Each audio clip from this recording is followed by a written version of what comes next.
makikita po natin as of 4 a.m. huling lokasyon po ng mata yung sentro ng mata ng bagyong Nando nasa 265 kilometers kanluran ng Calayan sa lalawigan ng Cagayan.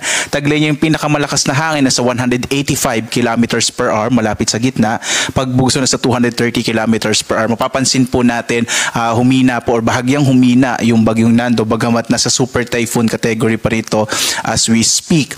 Ito'y kumikilos pa kanluran sa bilis naman na 20 kilometers per hour. As of 5 a.m. naman po habang pinapanood nyo po itong live na ito ay nasa labas na ng Philippine Area of Responsibility ang bagyong Nando. Samantala patuloy pa rin yung pag-ira ng southwest monsoon kaya malaking bahagi pa rin ng Luzon kasama yung Kabisayan ay makararanas ng medyo maulap na kalangitan na may kalat-kalat na mga pag-ulan, pagkilat, pagkulog. Sa mga kababayan natin sa Mindanao ang inaasahan natin ay mga isolated rain showers and thunderstorms lalo na sa hapon hanggang sa gabi. Samantala, minomonitor pa rin natin itong low pressure area na maaring pumasok po ng Philippine Area of Responsibility ngayong araw at sa kasalukuyan naka-high chance, ibig sabihin malaki na yung posibilidad na ito ay maging bagyo within 24 hours. So posible po ngayong araw, earliest po today, latest po by tomorrow, early morning, may magiging bagyo itong binabantayan nating low pressure area. At kung sakaling maging bagyo po ito, tatawagin po itong Opong.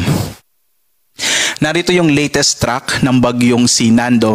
Sa ngayon nga po nasa labas na ito ng Philippine Area of Responsibility.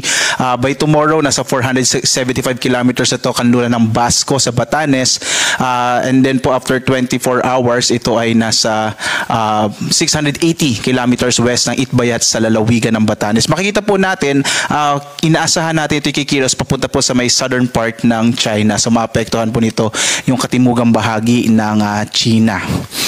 At ang ating latest po pagdating sa mga tropical cyclone wind signal, as of now po, signal number 3 sa Ilocos Norte, northwestern portion ng Apayao, gayon din sa northwestern portion ng mainland Cagayan kasama yung western portion ng Babuyan Islands.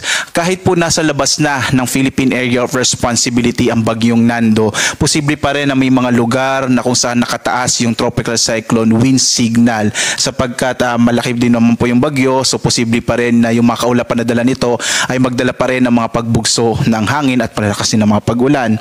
Samantala, signal number 2 sa Batanes, nalalabing bahagi ng Babuyan Islands, northern and central portion ng Cagayan, nalalabing bahagi ng Apayao, kasama rin yung Abra, Kalinga, western portion ng Mountain Province, northern portion ng Benguet, Ilocos Sur at northern portion ng La Union.